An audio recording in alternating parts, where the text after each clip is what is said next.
मैं डॉक्टर सतिंदरजीत कौर बुड्ढा ਲੈਕਚਰਰ ਪੰਜਾਬੀ ਸਰਕਾਰੀ ਕੰਨਿਆ senior secondary school camp Batala ਜ਼ਿਲ੍ਹਾ ਗੁਰਦਾਸਪੁਰ ਤੋਂ ਤੁਹਾਨੂੰ ਸਾਰਿਆਂ ਨੂੰ ਪਿਆਰ ਤੇ ਸਤਿਕਾਰ ਭਰਪੂਰ ਸਤਿ ਸ਼੍ਰੀ ਅਕਾਲ ਕਹਿੰਦੀ ਹਾਂ। ਪਿਆਰੇ ਬੱਚਿਓ, ਅੱਜ ਆਪਾਂ ਤੁਹਾਡੇ ਨਾਲ ਲਾਜ਼ਮੀ ਪੰਜਾਬੀ 12ਵੀਂ ਜਮਾਤ ਦਾ ਲੇਖ ਪੰਜਾਬੀ ਸੱਭਿਆਚਾਰਕ ਪਰਿਵਰਤਨ ਸਾਂਝਾ ਕਰਾਂਗੇ। ਇਸ ਪਾਠ ਦੇ ਵਿੱਚ ਪੁਰਾਣੇ ਸੱਭਿਆਚਾਰ ਤੇ ਨਵੇਂ ਸੱਭਿਆਚਾਰ ਵਿੱਚ ਕੀ ਤਬਦੀਲੀ ਆਈ ਆ ਉਹ ਸਭ ਕੁਝ ਲੇਖਕ ਨੇ ਦੱਸਣ ਦੀ ਕੋਸ਼ਿਸ਼ ਕੀਤੀ ਹੈ। ਤੇ ਆਓ ਸੁਣਦੇ ਹਾਂ ਪਾਠ ਪੰਜਾਬੀ ਸੱਭਿਆਚਾਰਕ ਪਰਿਵਰਤਨ। ਪਿਆਰੇ ਬੱਚਿਓ, ਅੱਜ ਮੈਂ ਤੁਹਾਡੇ ਨਾਲ 12ਵੀਂ ਜਮਾਤ ਲਾਜ਼ਮੀ ਪੰਜਾਬੀ ਵਿਚਲਾ ਲੇਖ ਪੰਜਾਬੀ ਸੱਭਿਆਚਾਰਕ ਪਰਿਵਰਤਨ ਸਾਂਝਾ ਕਰਨ ਜਾ ਰਹੀ ਹਾਂ। ਇਸ ਤੋਂ ਪਹਿਲਾਂ ਕਿ ਲੇਖ ਬਾਰੇ ਜਾਣੀਏ, ਇਸ ਦੇ ਲੇਖਕ ਡਾਕਟਰ ਰਜਿੰਦਰਪਾਲ ਸਿੰਘ ਬਰਾੜ ਜੀ ਦੀ ਜ਼ਿੰਦਗੀ ਦੇ ਬਾਰੇ ਵਿੱਚ ਕੁਛ ਜਾਣ ਲਈਏ। ਇਹਨਾਂ ਦਾ ਜਨਮ ਸ਼੍ਰੀਮਤੀ ਪ੍ਰੀਤਮ ਕੌਰ ਮਾਤਾ ਸਰਦਾਰ ਕਰਨੈਲ ਸਿੰਘ ਪਿਤਾ ਦੇ ਘਰ 26/11/1963 ਈਸਵੀ ਨੂੰ ਕੋਟਕਪੂਰਾ ਮੋਗਾ ਫਰੀਦਕੋਟ ਵਿਖੇ ਹੋਇਆ। ਵਿਦਿਅਕ ਯੋਗਤਾ ਇਹਨਾਂ ਨੇ MA ਤੇ PhD ਕੀਤੀ ਤੇ ਕਿੱਤਾ ਇਹਨਾਂ ਦਾ ਮੁੱਖ ਜਿਹੜਾ ਸੀਗਾ ਉਹ ਅਧਿਆਪਨ ਦਾ। ਭਾਰਤੀ ਦਰਸ਼ਨ, ਉੱਤਰ ਆਧੁਨਿਕ ਪੰਜਾਬੀ ਕਵਿਤਾ ਦਾ ਇਤਿਹਾਸ, ਸੁਰਜੀਤ ਪਾਤਰ ਦੀ ਕਾਵਿ ਸੰਵੇਦਨਾ, ਆਧੁਨਿਕ ਪੰਜਾਬੀ ਕਵਿਤਾ, ਪੁਨਰ ਚਿੰਤਨ ਆਦਿ ਇਹਨਾਂ ਦੀਆਂ ਰਚਨਾਵਾਂ ਨੇ।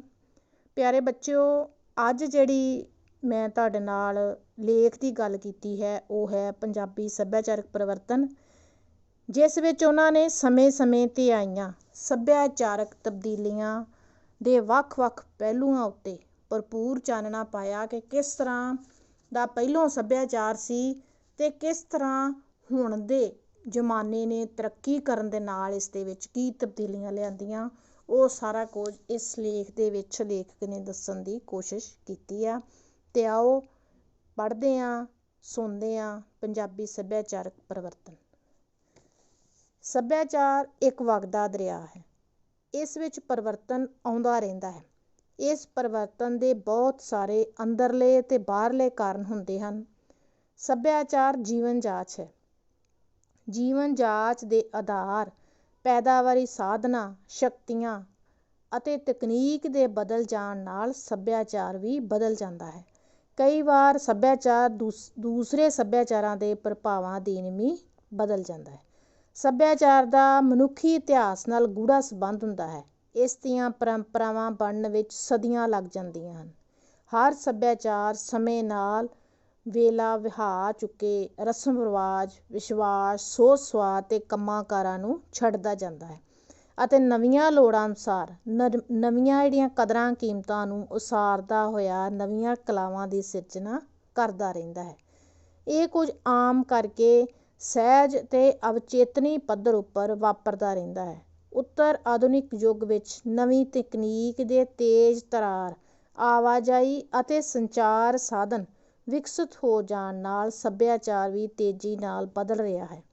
ਇਸ ਤਬਦੀਲੀ ਪ੍ਰਤੀ ਮੁੱਖ ਤੌਰ 'ਤੇ ਦੋ ਤਰ੍ਹਾਂ ਦੇ ਵਿਚਾਰ ਸਾਹਮਣੇ ਆ ਰਹੇ ਹਨ। ਇੱਕ ਵਿਚਾਰ ਅਨੁਸਾਰ ਇਹ ਤਬਦੀਲੀਆਂ ਨਕਾਰਾਤਮਕ ਹਨ। ਦੂਸਰੇ ਵਿਚਾਰ ਅਨੁਸਾਰ ਨਵੀਆਂ ਤਬਦੀਲੀਆਂ ਸਕਾਰਾਤਮਕ ਹਨ। ਜਿੱਥੇ ਪਹਿਲੇ ਵਿਚਾਰ ਦੇ ਧਾਰਨੀ ਸਾਰੇ ਹੀ ਪੁਰਾਣੇ ਸੱਭਿਆਚਾਰ ਨੂੰ ਵਡਿਆਉਂਦੇ ਹਨ ਤੇ ਅਜੋਕੇ ਸੱਭਿਆਚਾਰ ਨੂੰ ਛੁਟਿਆਉਂਦੇ ਹਨ, ਉੱਥੇ ਨਵੇਂ ਸੱਭਿਆਚਾਰ ਦੇ ਪੱਖੀ ਕਈ ਵਾਰ ਆਪਣੇ ਵਿਰਸੇ ਨੂੰ ਵੀ ਭੁੱਲ ਜਾਂਦੇ ਹਨ। ਅਸਲ ਵਿੱਚ ਸਾਨੂੰ ਆਪਣੇ ਸੱਭਿਆਚਾਰ ਦੀਆਂ ਕਦਰਾਂ ਕੀਮਤਾਂ, ਰੁਚੀਆਂ, ਕਲਾਵਾਂ ਅਤੇ ਕੰਮਾਂ ਧੰਦਿਆਂ ਬਾਰੇ ਹਰ ਸਮੇਂ ਚੇਤਨ ਪੱਧਰ 'ਤੇ ਸੋਚ ਵਿਚਾਰ ਕਰਦੇ ਰਹਿਣਾ ਚਾਹੀਦਾ ਹੈ।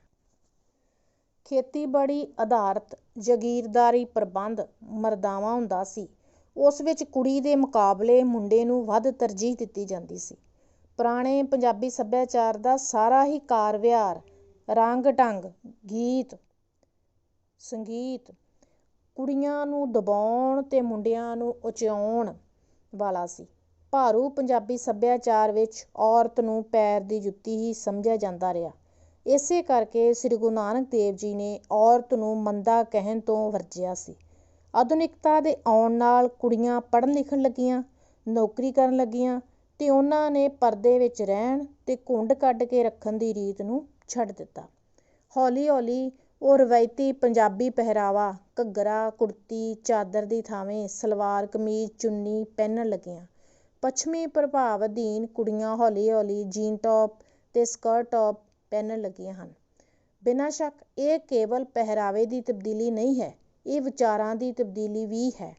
ਅੱਜ ਅਸੀਂ ਕਿਸੇ ਨਵੀਂ ਵਿਆਹੀ ਕੁੜੀ ਤੋਂ ਇਹ ਆਸ ਨਹੀਂ ਰੱਖ ਸਕਦੇ ਕਿ ਉਹ ਆਪਣੇ ਹੀ ਸਹੁਰੇ ਪਰਿਵਾਰ ਦੇ ਜੀਆਂ ਤੋਂ ਘੁੰਡ ਕੱਢੇ। ਪਹਿਰਾਵਾ ਭਾਵੇਂ ਵਿਅਕਤੀਗਤ ਮਾਮਲਾ ਹੈ, ਪਰ ਇਸ ਦੇ ਬਾਵਜੂਦ ਇਹ ਯੋਗ ਵੀ ਨਹੀਂ ਜਾਪਦਾ ਕਿ ਕੋਈ ਜਨਤਕ ਥਾਵਾਂ 'ਤੇ ਅੱਧ-ਨੰਗਾ ਭੜਕਾਊ ਪਹਿਰਾਵਾ ਪਹਿਨੇ। ਅੱਜ ਪੰਜਾਬੀ ਸਮਾਜ ਦੇ ਵਿੱਚ ਲਹਿੰਗਾ ਚੋਲੀ ਲੜਕੀ ਦੇ ਵਿਆਹ ਦੀ ਪ੍ਰਵਾਨਿਤ ਪੁਸ਼ਾਕ ਬਣਦੀ ਜਾ ਰਹੀ ਹੈ। ਆਮ ਕੰਮਕਾਰ ਅਤੇ ਪਰਿਵਾਰਕ ਸਮਾਗਮਾਂ ਵਿੱਚ ਲੜਕੀਆਂ ਸਲਵਾਰ ਕਮੀਜ਼ ਪਹਿਨਦੀਆਂ ਹਨ। ਵਿਦਿਆਰਥੀ ਜੀਵਨ ਸਮੇਂ ਅਤੇ ਕੁਝ ਘਰਾਂ ਵਿੱਚ ਆਮ ਹਾਲਤਾਂ ਵਿੱਚ ਸੌਖੇ ਰਹਿਣ ਲਈ ਕੈਪਰੀਆਂ, ਹਾਫ ਪੈਂਟ, ਬਰਮੂਡੇ, ਸਕਰਟਾਂ ਆਦਿ ਵੀ ਪਹਿਨੀਆਂ ਜਾਂਦੀਆਂ ਹਨ। ਸਾਨੂੰ ਜਿੱਥੇ ਨਵੀਂ ਪੀੜ੍ਹੀ ਦੀ ਇਸ ਪਹਿਰਾਵਾ ਤਬਦੀਲੀ ਨੂੰ ਪ੍ਰਵਾਨ ਕਰਨ ਦੀ ਜ਼ਰੂਰਤ ਹੈ, ਉੱਥੇ ਆਪਣੀ ਰਵਾਇਤੀ ਪਹਿਰਾਵੇ ਨੂੰ ਵੀ ਉਤਸ਼ਾਹਿਤ ਕਰਨ ਦੀ ਲੋੜ ਹੈ।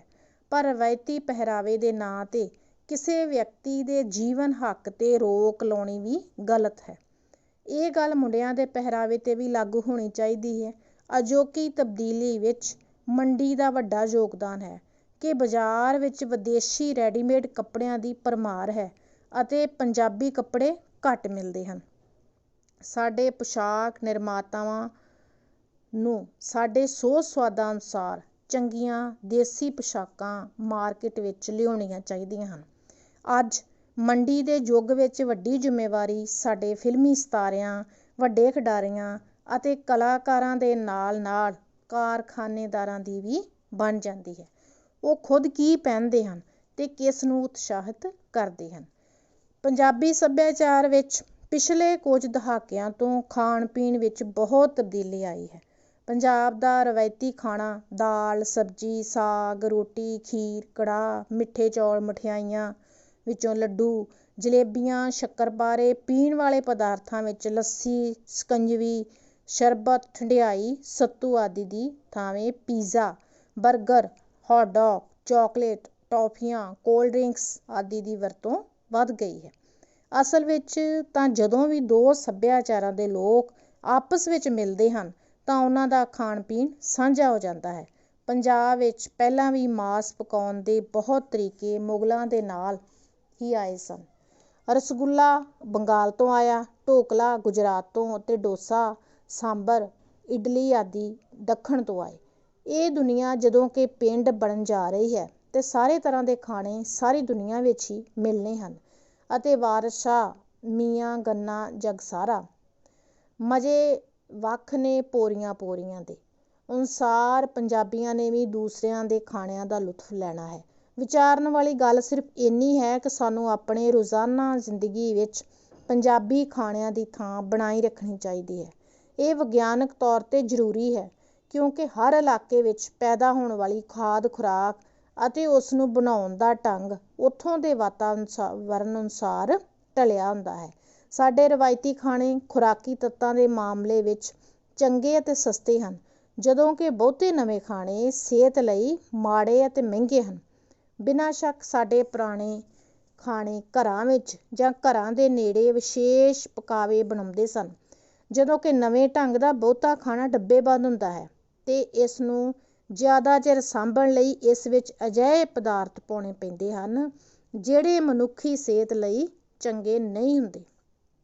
ਬਿਨਾਂ ਸ਼ੱਕ ਅੱਜ ਪੰਜਾਬੀ ਸੱਭਿਆਚਾਰ ਦੀ ਪਛਾਣ ਬਣ ਚੁੱਕੇ ਕੁਝ ਖਾਣੇ ਜਿਵੇਂ ਪਰੌਂਠਾ, ਚੂਰੀ, ਸਮੋਸਾ, ਸਾਗ, ਮੱਕੀ ਦੀ ਰੋਟੀ ਦੁਨੀਆ ਭਰ ਵਿੱਚ ਪ੍ਰਸਿੱਧ ਹੋ ਚੁੱਕੇ ਹਨ।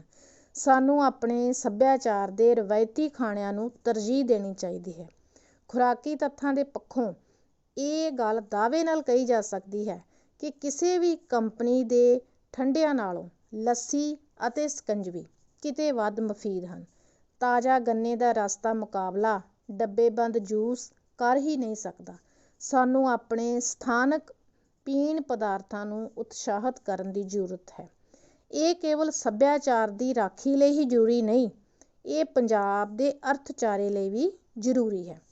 ਕੁਝ ਸਮੇਂ ਤੋਂ ਪੰਜਾਬੀ ਭਾਈਚਾਰੇ ਅੰਦਰ ਸ਼ਰਾਬ ਤੇ ਹੋਰ ਨਸ਼ਿਆਂ ਦੀ ਵਰਤੋਂ ਵਧੀ ਹੈ। ਇਹ ਪੰਜਾਬੀ ਸੱਭਿਆਚਾਰ 'ਤੇ ਵੱਡਾ ਧੱਬਾ ਹੈ। ਪਹਿਲਾਂ ਸ਼ਰਾਬ ਅਮੀਰਾਂ ਦੀ ਅਯਾਸ਼ੀ ਦਾ ਚਿੰਨ੍ਹ ਮੰਨੀ ਜਾਂਦੀ ਸੀ।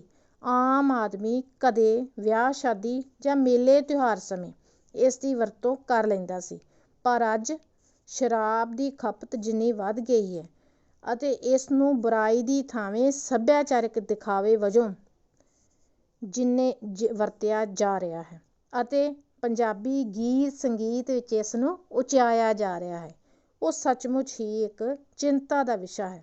ਇਹ ਨਸ਼ੇ ਸਰੀਰ ਲਈ ਨੁਕਸਾਨਦੇਹ ਹਨ, ਬੰਦਿਆਂ ਨੂੰ ਮਾਨਸਿਕ ਤੌਰ 'ਤੇ ਅਪਾਹਜ ਬਣਾਉਂਦੇ ਹਨ ਅਤੇ ਉਹਨਾਂ ਨੂੰ ਆਰਥਿਕ ਤੌਰ 'ਤੇ ਢਾਹ ਵੀ ਲਾਉਂਦੇ ਹਨ। ਅੱਜ ਨਸ਼ੇ ਪੰਜਾਬ ਦੀ ਜਵਾਨੀ ਨੂੰ ਖਾ ਰਹੇ ਹਨ। ਇਹ ਸਾਡੇ ਸੱਭਿਆਚਾਰ ਦਾ ਇੱਕ ਬਹੁਤ ਹੀ ਮਾੜਾ ਪੱਖ ਹੈ। ਪੰਜਾਬ ਨੂੰ ਨਸ਼ਾ ਮੁਕਤ ਕਰਨ ਲਈ ਸਖਤ ਕਾਨੂੰਨ ਬਣਾਉਣ ਦੀ ਜ਼ਰੂਰਤ ਹੈ। ਪਿਛਲੇ ਕੁਝ ਸਮਿਆਂ ਵਿੱਚ ਦੋ ਹੋਰ ਵੱਡੀਆਂ ਤਬਦੀਲੀਆਂ ਵਾਪਰੀਆਂ ਹਨ। ਪਿੰਡਾਂ ਦੀ ਬਜਾਏ ਸ਼ਹਿਰਾਂ ਵਿੱਚ ਵਸਣ ਦਾ ਰੁਝਾਨ ਵਧਿਆ ਹੈ ਅਤੇ ਵੱਡੇ ਸਾਂਝੇ ਪਰਿਵਾਰਾਂ ਦੀ ਥਾਵੇਂ ਛੋਟਾ ਜੋੜਾ ਪਰਿਵਾਰ ਵੱਧ ਰਹੇ ਹਨ। ਇਸ ਦਾ ਕਾਰਨ ਨੌਕਰੀਆਂ ਵਿੱਚ ਵਾਧਾ ਅਤੇ ਸ਼ਹਿਰਾਂ ਦੇ ਮੁਕਾਬਲੇ ਪਿੰਡਾਂ ਵਿੱਚ ਸਹੂਲਤਾਂ ਦਾ ਘੱਟ ਹੋਣਾ ਹੈ। ਇਹਨਾਂ ਦੇ ਰੁਝਾਨਾਂ ਨੇ ਰਵਾਇਤੀ ਪੰਜਾਬੀ ਸੱਭਿਆਚਾਰ ਨੂੰ ਢਾਹ ਲਾਈ ਹੈ।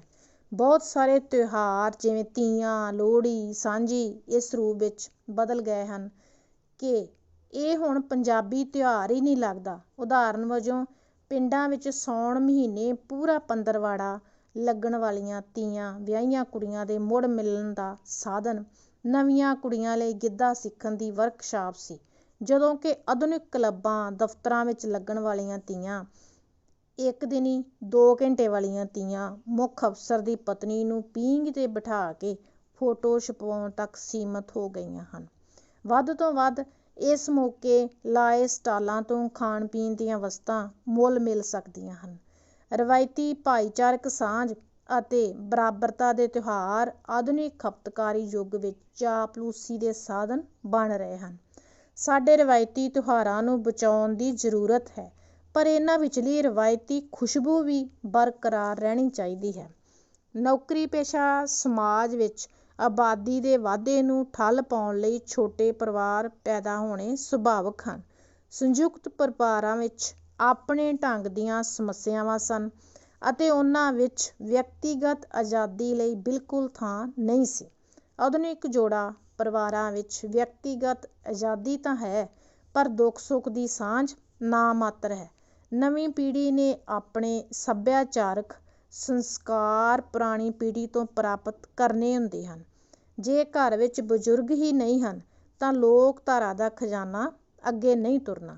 ਬਿਨਾਂ ਸ਼ੱਕ ਬਦਲੀ ਪਰਿਸਥਿਤੀ ਵਿੱਚ ਰਵਾਇਤੀ ਕਿਸਮ ਦੇ ਸੰਯੁਕਤ ਵੱਡੇ ਪਰਿਵਾਰ ਤਾਂ ਸੰਭਵ ਹੀ ਨਹੀਂ ਹਨ, ਪਰ ਜੋੜਾ ਪਰਿਵਾਰ ਵਿੱਚ ਮਾਪਿਆਂ ਨੂੰ ਨਾਲ ਰੱਖ ਕੇ ਛੋਟੇ ਅਤੇ ਵੱਡੇ ਪਰਿਵਾਰ ਦਾ ਵਿਚਕਾਰਲਾ ਰੂਪ ਰੱਖਿਆ ਜਾ ਸਕਦਾ ਹੈ। ਇਹ ਪੁੰਨ ਤੇ ਫਲੀਆਂ ਵਾਲੀ ਗੱਲ ਹੈ। ਮਾਪਿਆਂ ਪ੍ਰਤੀ ਫਰਜ਼ ਵੀ ਅਦਾ ਹੋ ਸਕਦਾ ਹੈ ਅਤੇ ਆਪਣੇ ਨਵੀਂ ਪੀੜ੍ਹੀ ਲਈ ਬਜ਼ੁਰਗ ਰਾਹ ਦਰਸਾਰਾ ਵੀ ਹੋ ਸਕਦੇ ਹਨ। ਓਲਡ ਏਜ ਹੋਮ ਪੰਜਾਬੀ ਸਾਤਾ ਬਦਲ ਨਹੀਂ ਬਣਨ ਲੱਗੇ। ਸਾਨੂੰ ਨਵੀਆਂ ਪਰਿਸਥਿਤੀਆਂ ਅਨੁਸਾਰ ਨਵੇਂ ਸੱਭਿਆਚਾਰਕ ਮਾਪਦੰਡ ਸਿਰਜਣੇ ਪੈਣੇ ਹਨ। ਇਸ ਸਮੇਂ ਪੰਜਾਬੀਆਂ ਵਿੱਚ ਵਿਦੇਸ਼ ਜਾਣ ਦਾ ਰੁਝਾਨ ਵਧਿਆ ਹੈ।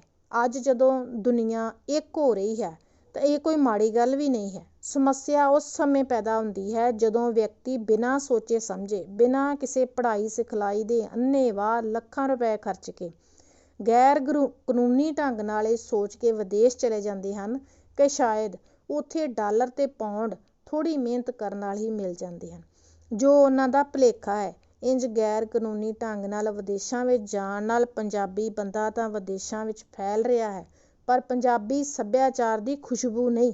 ਖੁਸ਼ਬੂ ਉਹ ਵਿਅਕਤੀ ਹੀ ਫੈਲਾ ਸਕਦੇ ਹਨ ਜੋ ਕਾਨੂੰਨੀ ਢੰਗ ਨਾਲ ਪੂਰੀ ਤਿਆਰੀ ਕਰਕੇ ਵਿਦੇਸ਼ ਜਾਂਦੇ ਹਨ।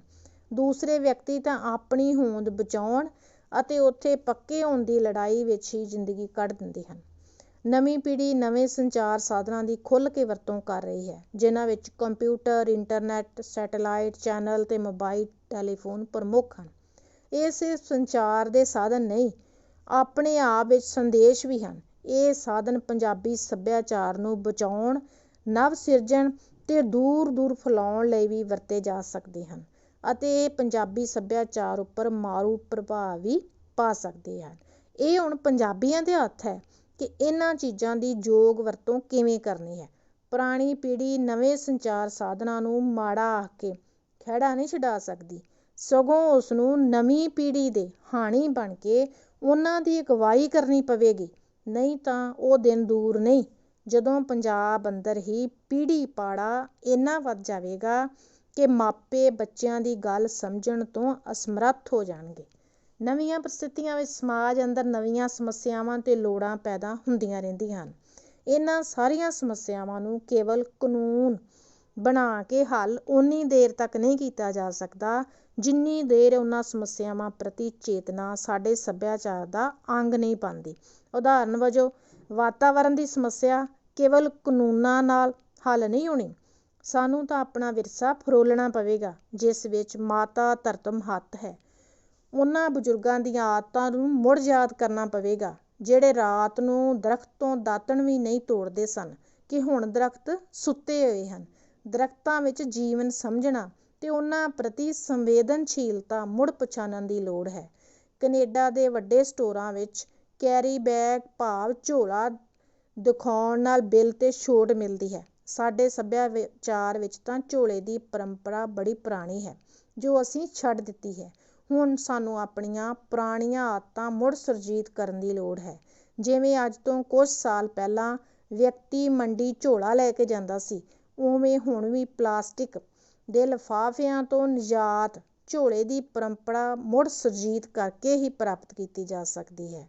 ਇਸ ਪ੍ਰਕਾਰ ਸਾਨੂੰ ਆਪਣੀਆਂ ਨਵੀਆਂ ਸੱਭਿਆਚਾਰਕ ਪਰੰਪਰਾਵਾਂ ਵੀ ਵਿਕਸਿਤ ਕਰਨੀਆਂ ਪੈਣਗੀਆਂ, ਜਿਵੇਂ ਜਨਮ ਦਿਨ ਮਨਾਉਣ ਸਮੇਂ ਤੇ ਵਿਛੜ ਚੁੱਕਿਆਂ ਦੀ ਯਾਦ ਵਿੱਚ ਰੁੱਖ ਲਾਉਣ ਵਰਗੀਆਂ ਪਿਰਤਾਂ ਪਾਉਣੀਆਂ। ਸੱਭਿਆਚਾਰ ਲਈ ਭਾਸ਼ਾ ਵਾਹਨ ਹੁੰਦੀ ਹੈ ਅਤੇ ਕਲਾਵਾਂ ਇਸ ਦਾ ਚਿਹਰਾ। ਜੇ ਭਾਸ਼ਾ ਬਦਲ ਜਾਵੇ ਤਾਂ ਸੱਭਿਆਚਾਰ ਵੀ ਬਦਲ ਜਾਂਦਾ ਹੈ। ਅੰਗਰੇਜ਼ਾਂ ਦੀ ਆਧੁਨਿਕ ਸਿੱਖਿਆ ਨਾਲ ਅੰਗਰੇਜ਼ੀ ਭਾਸ਼ਾ ਆਈ। ਅੰਗਰੇਜ਼ ਤਾਂ ਇੱਥੋਂ ਚਲੇ ਗਏ ਪਰ ਸਾਡੇ ਨਾਲ ਅੰਗਰੇਜ਼ੀ ਭਾਸ਼ਾ ਇੱਥੇ ਹੀ ਛੱਡ ਗਏ। ਸਾਡੇ ਨਾਲ ਉਹ ਹੋਈ ਕਿ ਭੈਣ ਮਰ ਗਈ ਪਰ ਦੰਦ ਆਲੇ ਵਿੱਚ ਤਰ ਗਈ। ਅੰਗਰੇਜ਼ੀ ਭਾਸ਼ਾ ਸੱਭਿਆਚਾਰਕ ਕਲਾਵਾਂ ਦੀ ਅੰਤਰਰਾਸ਼ਟਰੀ ਮੰਡੀ ਹੈ।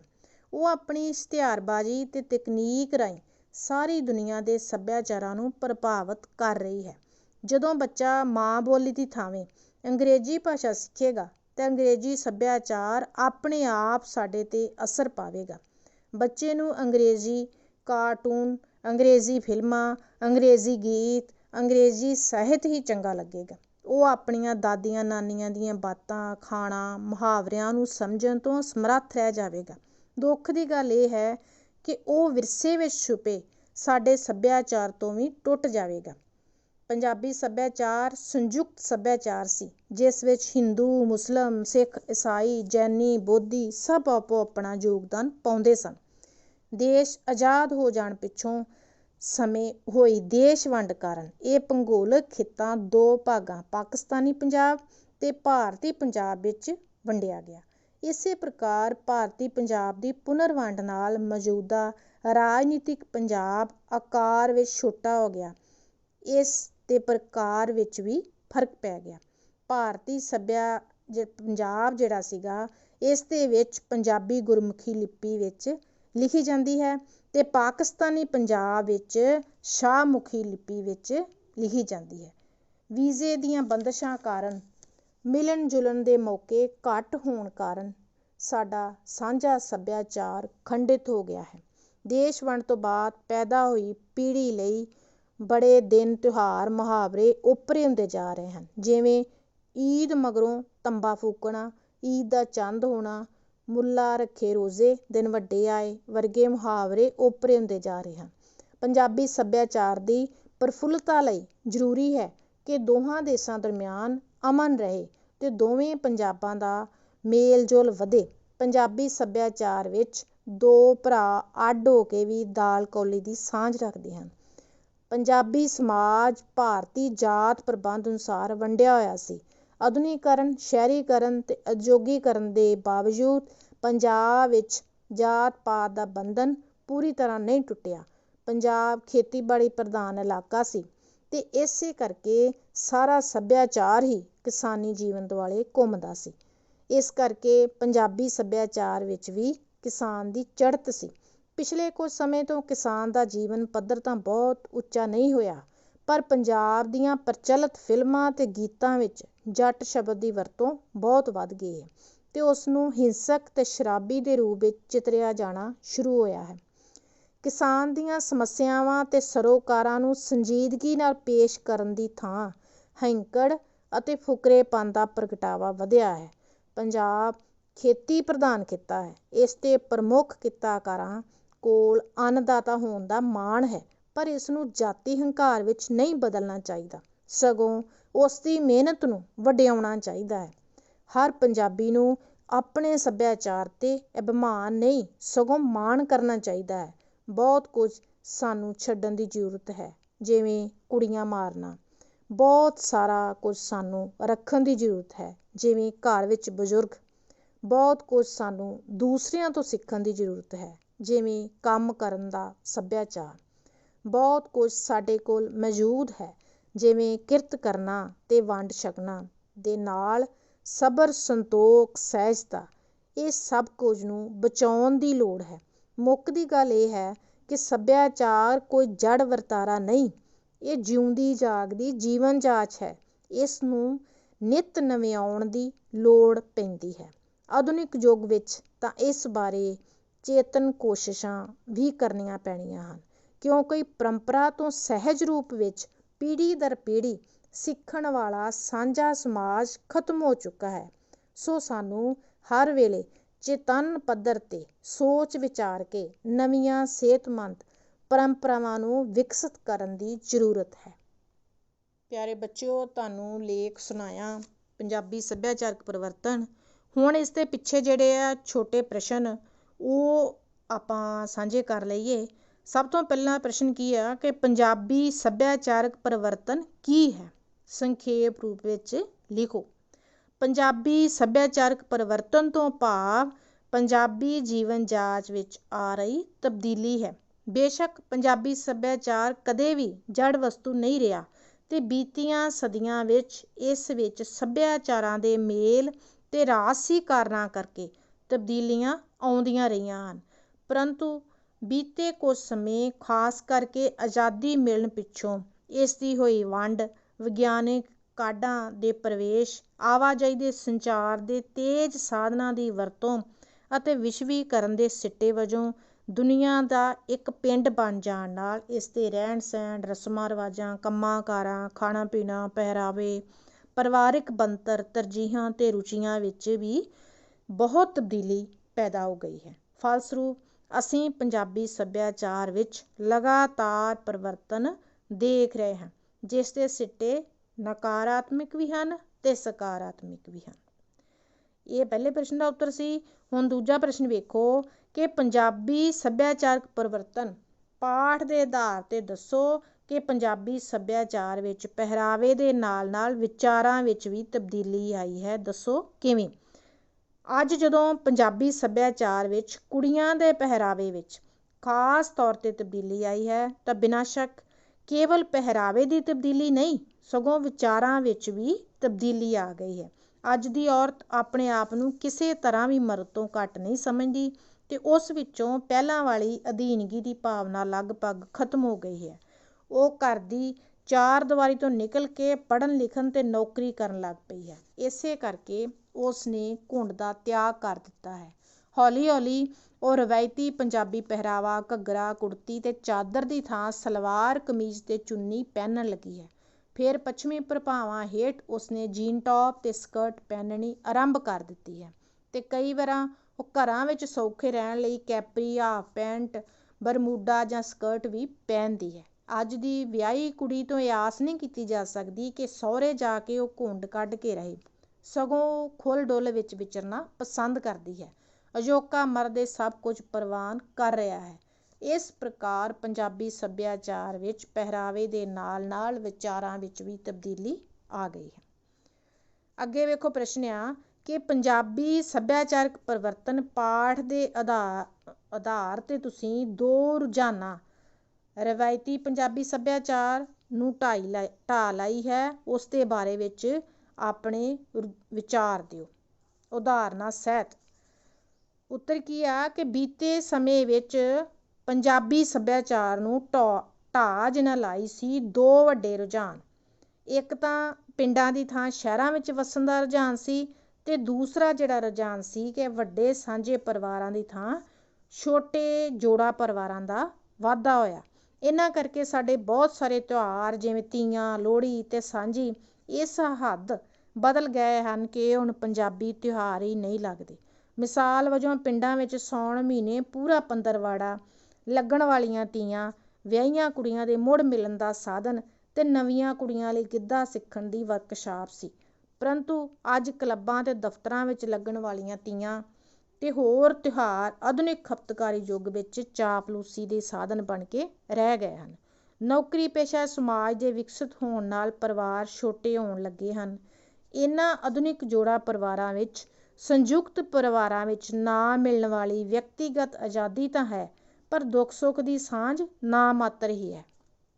ਨਵੀਂ ਪੀੜ੍ਹੀ ਨੇ ਆਪਣੇ ਸੱਭਿਆਚਾਰਕ ਸੰਸਕਾਰ ਪੁਰਾਣੀ ਪੀੜ੍ਹੀ ਤੋਂ ਹੀ ਪ੍ਰਾਪਤ ਕਰਨੇ ਹੁੰਦੇ ਹਨ, ਪਰ ਜੇਕਰ ਘਰ ਵਿੱਚ ਬਜ਼ੁਰਗ ਹੀ ਨਹੀਂ ਤਾਂ ਲੋਕਧਾਰਾ ਅੱਗੇ ਨਹੀਂ ਤੁਰ ਸਕਦੀ। ਬੇਸ਼ੱਕ ਤਬਦੀਲੀਆਂ ਪ੍ਰਸਥਿਤੀਆਂ ਵਿੱਚ ਰਵਾਇਤੀ ਕਿਸਮ ਦੇ ਵੱਡੇ ਤੇ ਸੰਯੁਕਤ ਪਰਿਵਾਰਾਂ ਦਾ ਹੋਣਾ ਸੰਭਵ ਨਹੀਂ, ਪਰ ਜੋੜਾ ਪਰਿਵਾਰਾਂ ਵਿੱਚ ਮਾਪਿਆਂ ਨੂੰ ਨਾਲ ਰੱਖ ਕੇ ਛੋਟੇ ਤੇ ਵੱਡੇ ਪਰਿਵਾਰਾਂ ਦੇ ਵਿਚਕਾਰਲਾ ਮੇਲ ਤਾਂ ਅਸੀਂ ਪੈਦਾ ਕਰ ਹੀ ਸਕਦੇ ਹਾਂ। ਇਸ ਨਾਲ ਮਾਪਿਆਂ ਪ੍ਰਤੀ ਫਰਜ਼ ਵੀ ਅਦਾ ਹੋਏਗਾ ਤੇ ਬਜ਼ੁਰਗ ਨਵੀਂ ਪੀੜ੍ਹੀ ਲਈ ਰਾਹ ਦਸੇਰਾ ਵੀ ਬਣ ਸਕਦੇ ਹਨ। ਇਸੇ ਤਰ੍ਹਾਂ ਅੱਗੇ ਪ੍ਰਸ਼ਨ ਆ ਕਿ ਪੰਜਾਬੀ ਸੱਭਿਆਚਾਰ ਪਰਿਵਰਤਨ ਪਾਠ ਦੇ ਆਧਾਰ ਤੇ ਦੱਸੋ ਕਿ ਸਾਨੂੰ ਚੇਤਨ ਪੱਧਰ ਤੇ ਕਿਹੜੀਆਂ ਨਵੀਆਂ ਸਿਹਤਮੰਦ ਪਰੰਪਰਾਵਾਂ ਵਿਕਸਿਤ ਕਰਨ ਦੀ ਲੋੜ ਹੈ। ਲੇਖਕ ਅਨੁਸਾਰ ਸਾਨੂੰ ਆਪਣੇ ਸੱਭਿਆਚਾਰ ਨੂੰ ਬਚਾਉਣ ਲਈ ਚੇਤਨ ਪੱਧਰ ਤੇ ਨਵੀਆਂ ਸਿਹਤਮੰਦ ਪਰੰਪਰਾਵਾਂ ਵਿਕਸਿਤ ਕਰਨੀਆਂ ਪੈਣਗੀਆਂ। ਬਹੁਤ ਕੁਝ ਸਾਨੂੰ ਛੱਡਣ ਦੀ ਲੋੜ ਹੈ, ਜਿਵੇਂ ਕੁੜੀਆਂ ਨੂੰ ਮਾਰਨਾ, ਨਸ਼ੇ ਤੇ ਫੋਕੀ ਹੈਂਕੜ। ਬਹੁਤ ਕੁਝ ਸਾਨੂੰ ਰੱਖਣ ਦੀ ਜ਼ਰੂਰਤ ਹੈ, ਜਿਵੇਂ ਘਰ ਵਿੱਚ ਬਜ਼ੁਰਗ। ਬਹੁਤ ਕੁਝ ਸਾਨੂੰ ਦੂਜਿਆਂ ਤੋਂ ਸਿੱਖਣ ਦੀ ਜ਼ਰੂਰਤ ਹੈ, ਜਿਵੇਂ ਕੰਮ, ਸੱਭਿਆਚਾਰ। ਬਹੁਤ ਕੁਝ ਸਾਡੇ ਕੋਲ ਮੌਜੂਦ ਹੈ, ਜਿਵੇਂ ਕਿਰਤ ਕਰਨਾ, ਵੰਡ ਛਕਣਾ ਤੇ ਸਬਰ ਸੰਤੋਖ ਦਾ ਜੀਵਨ ਜਿਉਣਾ।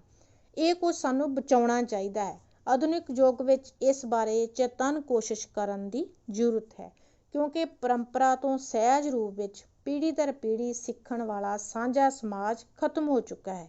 ਇਸ ਕਰਕੇ ਸਾਨੂੰ ਚੇਤਨ ਪੱਧਰ ਤੇ ਸਿਹਤਮੰਦ ਪਰੰਪਰਾਵਾਂ ਵਿਕਸਿਤ ਕਰਨੀਆਂ ਪੈਣਗੀਆਂ। ਬੱਚਿਓ, ਅਸੀਂ ਕੁਝ ਥੋੜ੍ਹੇ ਵੱਡੇ ਪ੍ਰਸ਼ਨ ਜਿਹੜੇ ਆ ਉਹਨਾਂ ਦੇ ਉੱਤਰ ਤੁਹਾਡੇ ਨਾਲ ਸਾਂਝੇ ਕੀਤੇ। ਪਿਆਰੇ ਬੱਚਿਓ, ਅੱਜ ਆਪਾਂ ਤੁਹਾਡੇ ਨਾਲ ਪਾਠ ਸਾਂਝਾ ਕੀਤਾ ਸੱਭਿਆਚਾਰਕ ਪਰਿਵਰਤਨ। ਮੈਂ ਆਸ ਕਰਦੀ ਹਾਂ ਕਿ ਤੁਹਾਨੂੰ ਪਾਠ ਦੀ ਚੰਗੀ ਤਰ੍ਹਾਂ ਸਮਝ ਲੱਗ ਗਈ ਹੋਵੇਗੀ ਤੇ ਤੁਸੀਂ ਇਸ ਨੂੰ ਆਪਣੇ ਦਿਮਾਗ ਵਿੱਚ ਬਿਠਾ ਲਿਆ ਹੋਵੇਗਾ। ਧੰਨਵਾਦ।